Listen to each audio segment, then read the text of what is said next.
what was fascinating, I think, on that adventure is when I worked in the corporate world, there was no way that I could probably get two of my customers who are in a similar industry to sit in the same room and share their data and share how they got those successful results. But in the nonprofit sector, we've been able to do that because, with a few exceptions, most of them don't view them as being competitors.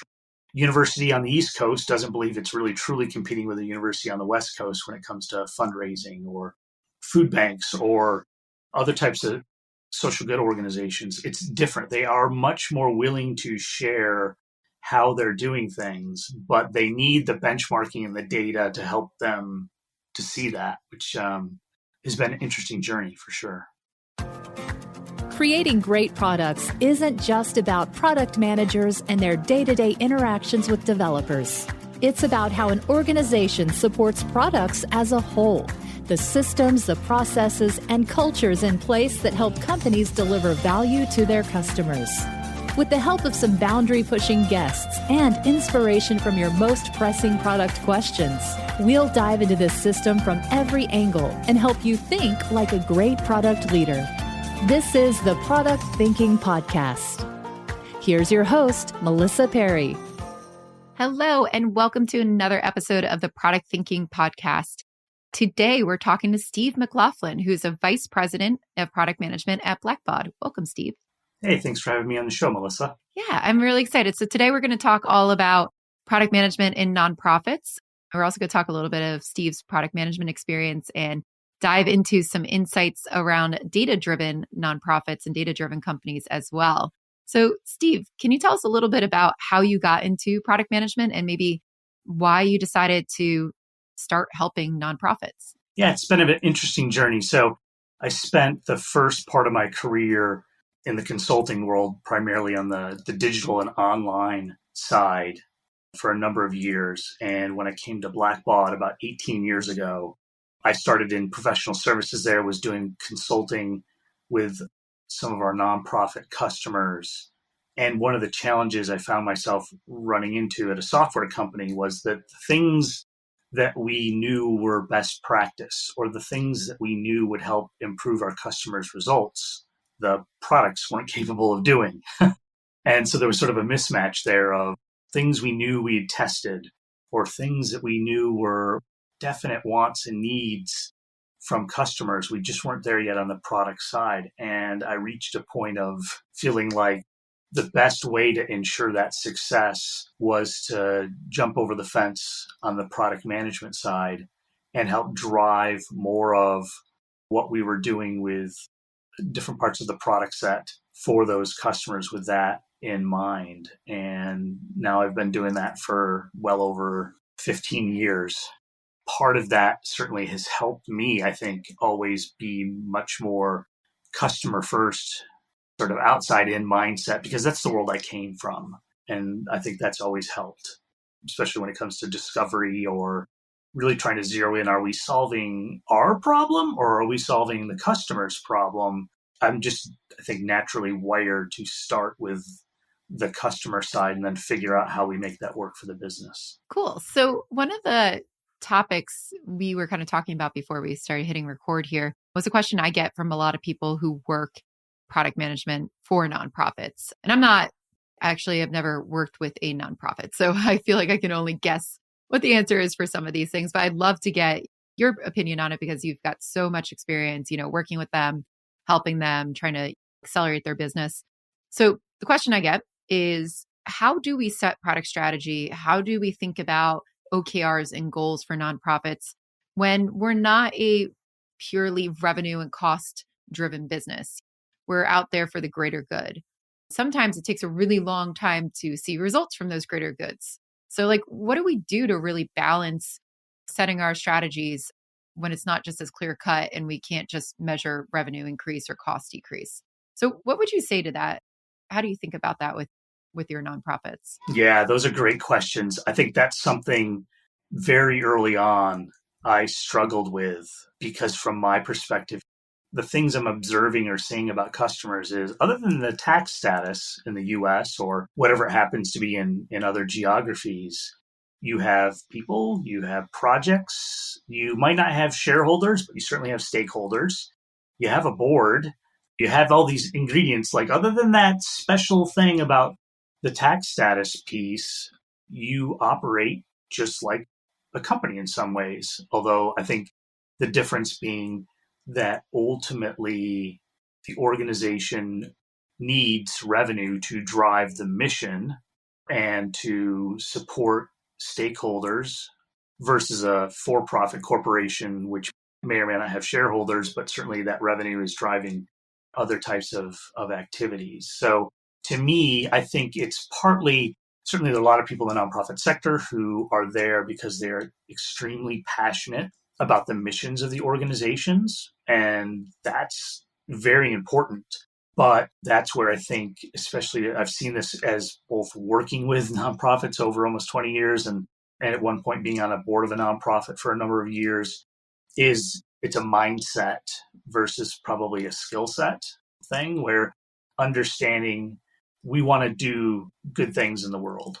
And in order to do that, to fund that mission, you need to do four things. You need to get revenue, keep revenue, grow revenue, and reduce cost.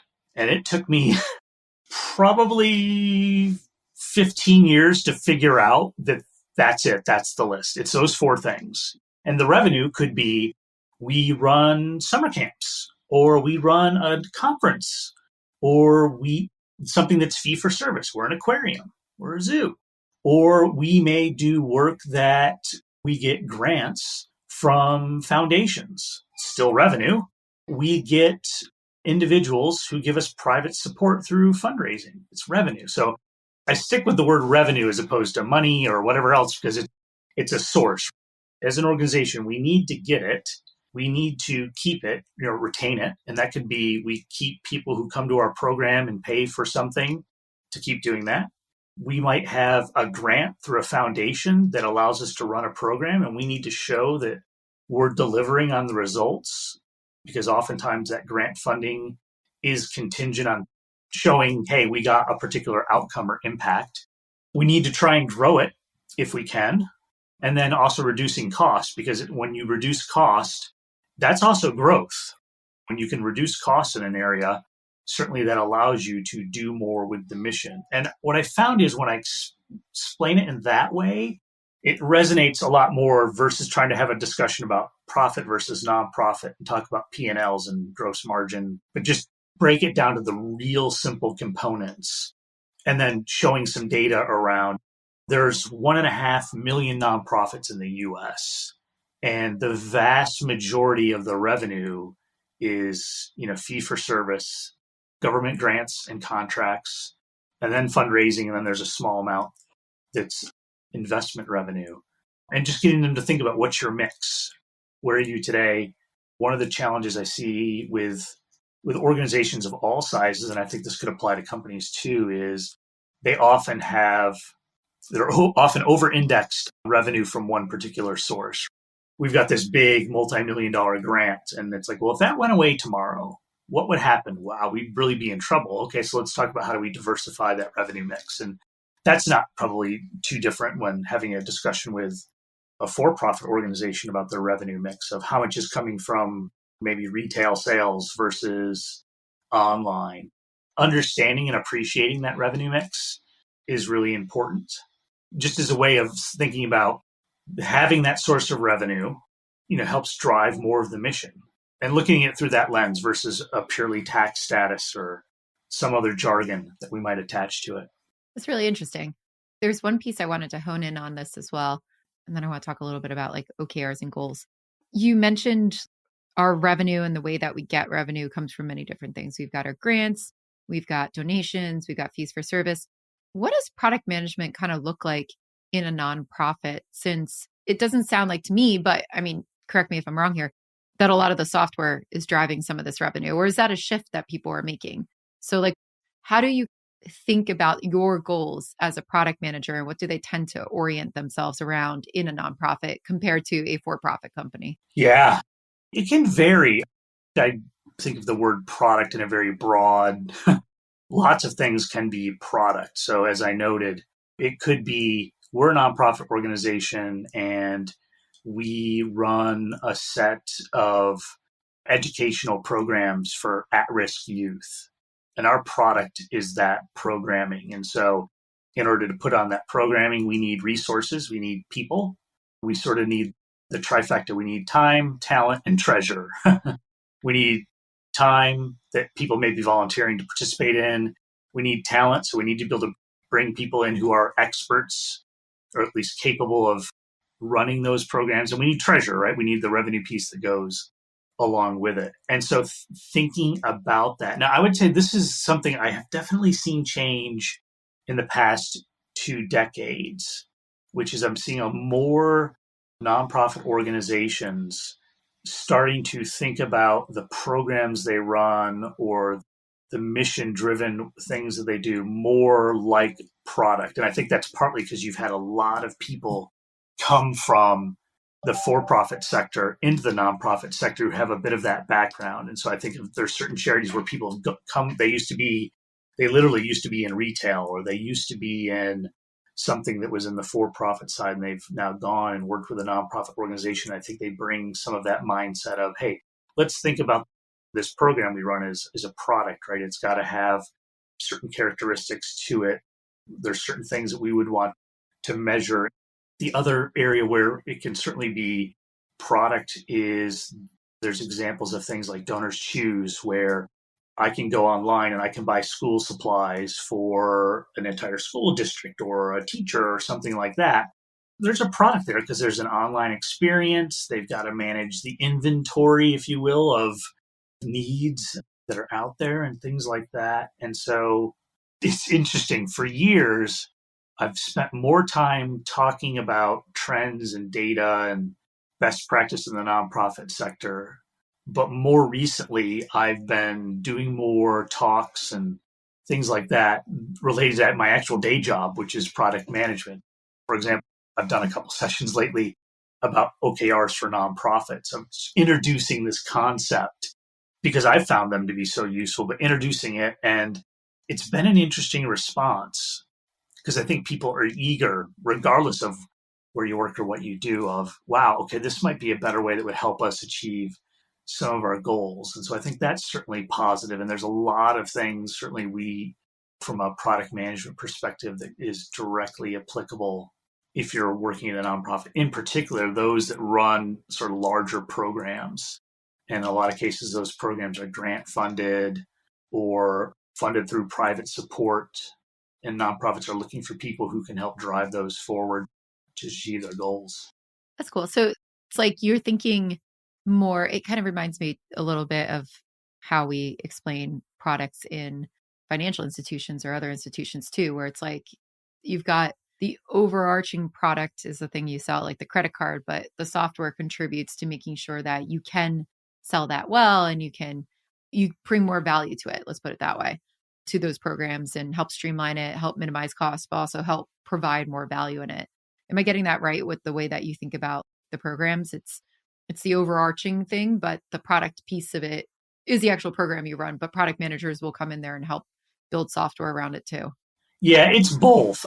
I came to this realization years ago that product is the whole experience, especially in sort of the digital world we live in now, that it's not just, oh, I got this diskette and I install it on a machine and that's the product. I think now, sort of the SaaS world that we live in and things like that, the whole experience is the product. And that then often is why you would think of it as an overarching, hey, we run this camp, we run this program, we run this conference. There's something that we do. We run a food bank. We accept blood donations. All those things could be, in a sense, it's a product. It's something that we're providing. And there's value attached to it. And it may or may not always involve software, but thinking about it holistically is super important, I think. For sure. Okay.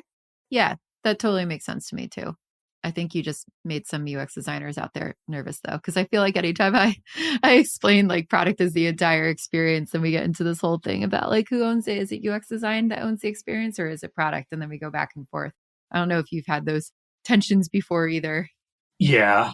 Always. You can go down a rat hole on that debate about that. Oftentimes when I hear the O word, the ownership word, I often redirect of like, no one owns anything, right? It doesn't work that way. We work together as a triad or as a team on things. Now, there might be clear accountability, but yeah, I've tried to scrub. There's a bunch of words I've now tried to scrub from my vocabulary, and owner and owning is one of them, because I think so much of good product, UX, design, engineering, DevOps, product management, it's a team sport. And so you don't really own it. I think you have people who are accountable for things. And that's changed a lot too. I mean, when I first started out, late 90s, doing online e-commerce design, yeah, you could have one or two people who could do everything. We don't really live in that world anymore, or at least to do it at a particular level. I think it's a team sport. So making sure there's people who are accountable for things. And to your point about the UX piece, and I think this is probably because I came more from the design side of the world, that often is underappreciated. But again, if you think about the whole experience is the product, that design element is super critical. Certainly we see this in the nonprofit sector as well, where you get into a lot of challenges around compliance, accessibility, where in some industries, those things might be optional, right? Like, do we really need to have it work for this? But for our customers, in many cases, it's part of the mission. So making things that can be used by other technology for those who might be visually impaired or other types of things, like that's sort of like now that's a non-negotiable requirement because of who our users really are. But again, back to the point of design is a huge aspect of that, because if it's not simple and usable, all the cool stuff you're doing is kind of pointless, at least from my perspective. Yeah, good philosophy. Did you know I have a course for product managers that you could take? It's called Product Institute. Over the past 7 years, I've been working with individuals, teams, and companies to upskill their product chops through my fully online school. We have an ever-growing list of courses to help you work through your current product dilemma. Visit productinstitute.com and learn to think like a great product manager. Use code THINKING to save $200 at checkout on our premier course, Product Management Foundations. I think the ownership debate always really bothers me as well. I'm digesting it and I'm like, yep, I agree. I'm sitting here nodding with tricky, everything right? that you said. When I'm ever in a discussion, either internally or conferences or talking with peers, and when someone uses, maybe we need RACI. Whenever I hear RACI, I feel like you're going to try and solve some other dysfunction with this framework. Because if you're talking about RACI, what you're, so responsible, accountable, consulted, informed, I feel like if you had a therapy session, what you'd really find out is there's trust issues. There's control issues. There's trust issues. And we want this artificial RACI thing because I need to know what you're deciding to do, or I get to have a veto on something. And whenever I hear those frameworks brought up, I'm like, there's got to be a better way. Let's figure out what's really going on here versus some framework that just, I think it sometimes can exacerbate the dysfunction in some ways. Oh, yeah. And I feel like it's getting back into, let's just find the one throat to choke when something goes wrong, which is not a great cultural thing either. When you get into that, it's just, it usually ends up being a lot of people who don't understand their job functions, a lot of overlapping management problems, and then somebody looking to blame somebody when things go wrong, which all is very, very toxic at the end of the day. Yeah, no, absolutely. Totally. And I think that's part of the product management discipline as well, which is I always reinforce to my team, whether they've just started or been with us for years on the team, that one of the key roles we serve is being a decision maker. Lots of our team members who are in different disciplines may have opinions, perspectives, expertise, but ultimately we drive a lot of that decision making. So we can take all those inputs, but oftentimes we're, and you say, get used to making decisions. When people first come on the team, they say, well, what should I 30, 60, 90 days? It's like get in the habit of making a decision every day, even if it's not a big one. Like you need to get very comfortable making decisions. And especially from people who maybe came from a background or a different area where that was not part of their job. It's a muscle tone you've got to develop. And I think that is something that definitely falls into the product management wheelhouse, is being able to make decisions and drive to those decisions as well. Yeah. And one of the things that you actually dug into quite a bit in your past was helping to make better decisions by bringing data-driven decision-making to like nonprofits. I saw that you taught nonprofit management at Columbia University in New York. You've written a book on data-driven nonprofits. What were you observing that led you to get into this, to start talking about data and analytics and nonprofit? Like what was happening at the time that you started researching this, and what have you found since you've been published a book and started teaching it more? Yeah, there's two sides to this coin. So from a personal perspective and also professionally. So personally, up until that point, which was 5 or 6 years ago, I'd spent my entire career mainly in the digital side. And data, analytics, AI, although they've been around a long time, it was starting to become a real thing. And I thought to myself, if I remember back to the beginning of sort of the online world, there was a window of opportunity where if you got into it early, you could really do some really interesting things. But you sort of had to get your timing right. And I really felt like there was something happening, that AI analytics, a lot of this stuff was becoming much more mainstream, much more accessible. And so that was an area I had a lot of interest in spending another, 10,000 hours on or something like that. But when I started to dig into, well, how were nonprofit organizations using data, or in many cases not using data, a lot of my research just uncovered there wasn't a book or a manual or a lot of guidance for organizations who raised their hand and said, we know we need to be more data driven or maybe data informed, but we're really struggling to get there. And so that was sort of the impetus for the book. The book did really well, which is interesting that a book about data in the nonprofit sector gets to number one on Amazon. There must be something going on there. And then the folks at Columbia said, hey, we've got a graduate program in nonprofit management, but we don't have a course about data. Could you come help us put that together and teach it for a couple of semesters? And so it started to snowball. But I learned so much along the way, which was that, and probably maybe this is the biggest thing I learned, that it's not about data quality or data health, although that's important. It's not about the underlying technology, although that's important. It's not about how many data scientists you have or don't have, although that may or may not be important. That so much of being more data driven is cultural.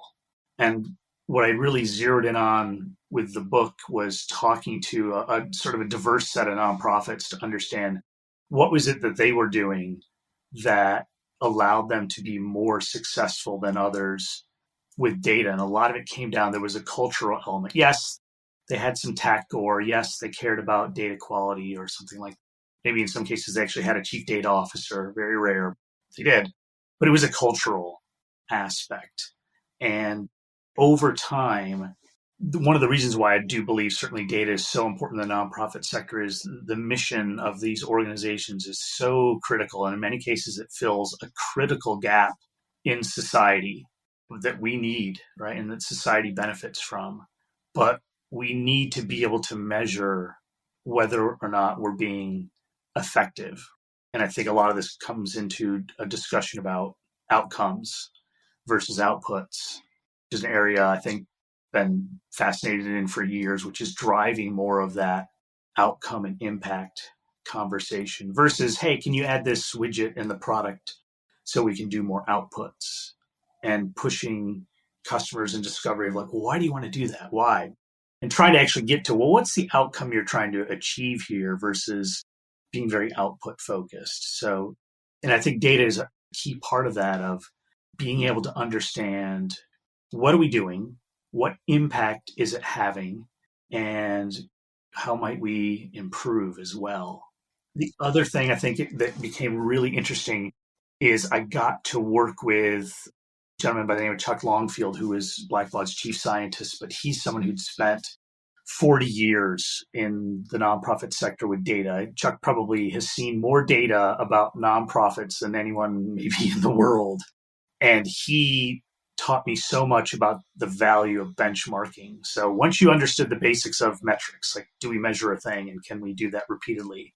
Then really what you want to get to is benchmarking. Because what I want to know is how are we doing, not compared to last year or last month, whatever, but how are we doing relative to our peers? Because that's when you really learn, like, wow, what's that organization doing where they're able to retain so many more of their donors than we are? Why are they able to get that one fundraising channel to work so much better? And you can't do that unless you're doing the benchmarking. And what was fascinating, I think, on that adventure is when I worked in the corporate world, there was no way that I could probably get two of my customers who are in a similar industry to sit in the same room and share their data and share how they got those successful results. But in the nonprofit sector, we've been able to do that because with a few exceptions, most of them don't view them as being competitors. University on the East Coast doesn't believe it's really truly competing with a university on the West Coast when it comes to fundraising or food banks or other types of social good organizations. It's different. They are much more willing to share how they're doing things, but they need the benchmarking and the data to help them to see that, which has been an interesting journey for sure.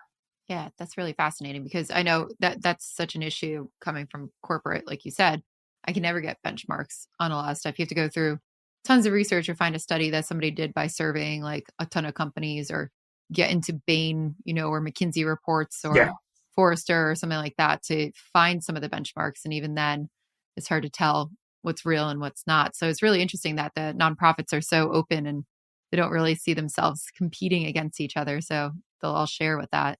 Yeah, it's been interesting to see that because, again, I never would have saw that in work I did previously. You never get Coke and Pepsi in the same room to compare their sales in California and which doing whatever, but these organizations are willing to do it. But I think that's where technology is an enabler that makes that possible, right? The fact that you could do that analysis, that you can do true apples to apples comparison.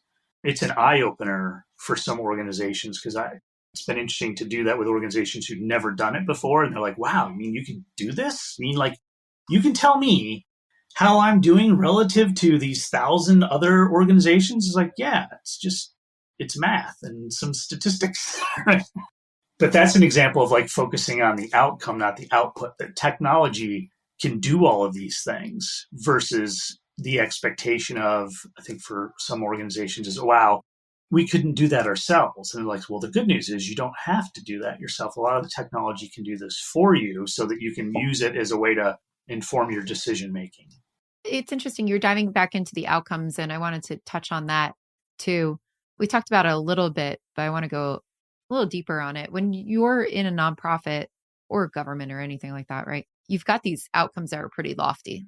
American Cancer Society wants to cure cancer and help save a lot of people. How do you measure, and especially when you're setting OKRs, like you mentioned, how do you measure that you're making progress towards these things? And what do you recommend for people who are trying to stay true to that mission and those outcomes, but they got to make sure what they're doing is actually making progress towards it? Yeah, it's probably not too different for an organization or a software company or a product management team, which is, have that clear vision, mission, purpose. And it's okay for that to be lofty because the intent there is to set the direction, right?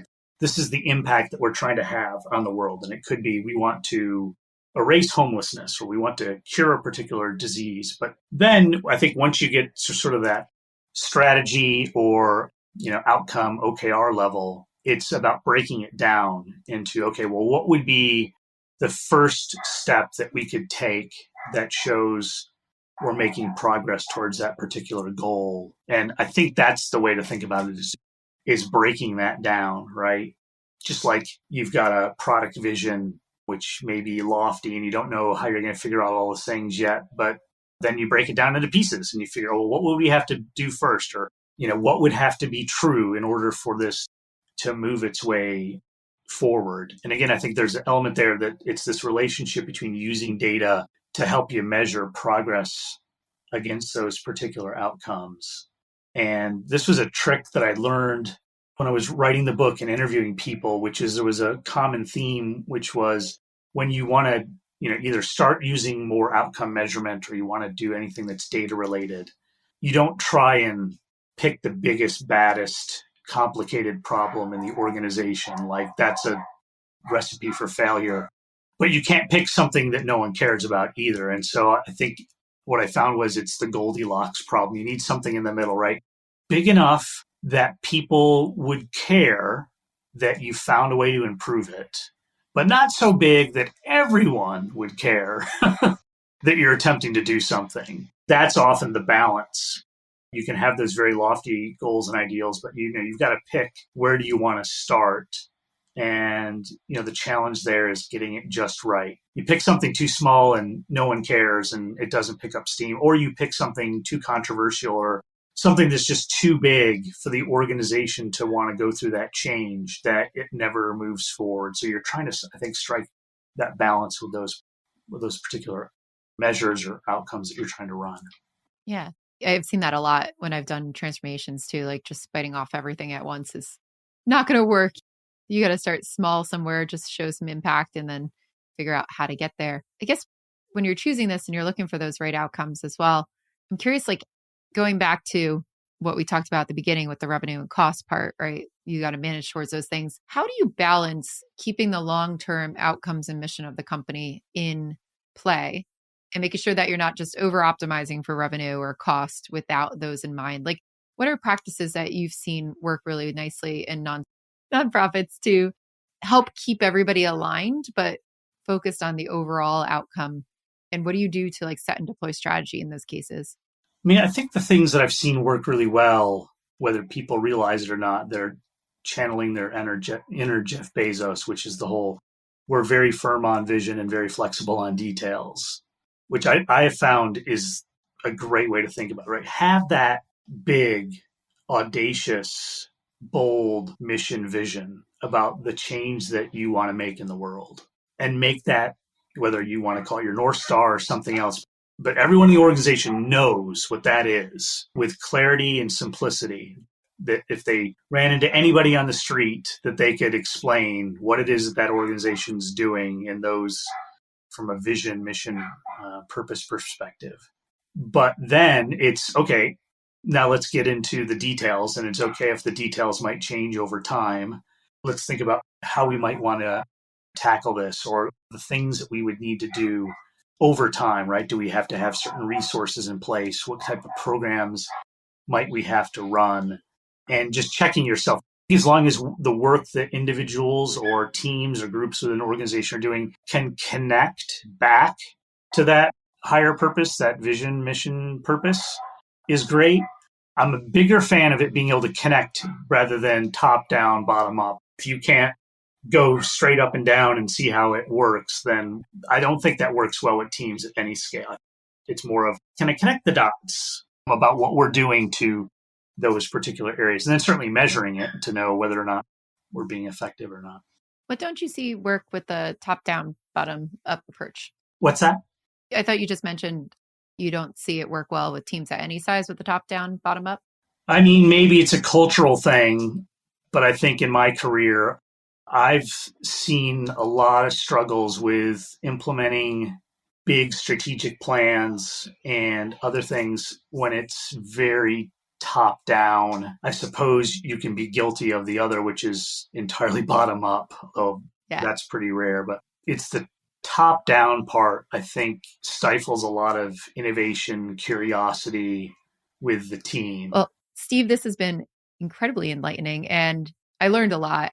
I always felt unsure when people ask me about nonprofits because I've never really worked at one, but you helped confirm some of my assumptions about managing towards revenue and costs and keeping the big outcomes in line and trying to use data there. So I think there's a lot that we can learn and help nonprofits out there become a little bit more product driven, help establish their product management practices in there. So if people want to learn more from you or learn more about, data-driven nonprofits or how you do product management, where can they find you? Sure. You can find me on probably LinkedIn, Steve Maclaughlin, or on Twitter, at S Maclaughlin. Willing to bet if you Google my name and nonprofit, you'll probably find some things as well. Cool. And then where can we buy your book? Amazon or wherever books are still being sold. Cool. And it's called Data-Driven Nonprofits? Yep, Data-Driven Nonprofits. Yep. Great. So definitely go check that out. Thank you so much, Steve, for being on here again. And for those of you listening, make sure that you subscribe to the Product Thinking Podcast if you've liked this. We have new episodes out every Wednesday, and we will see you next time.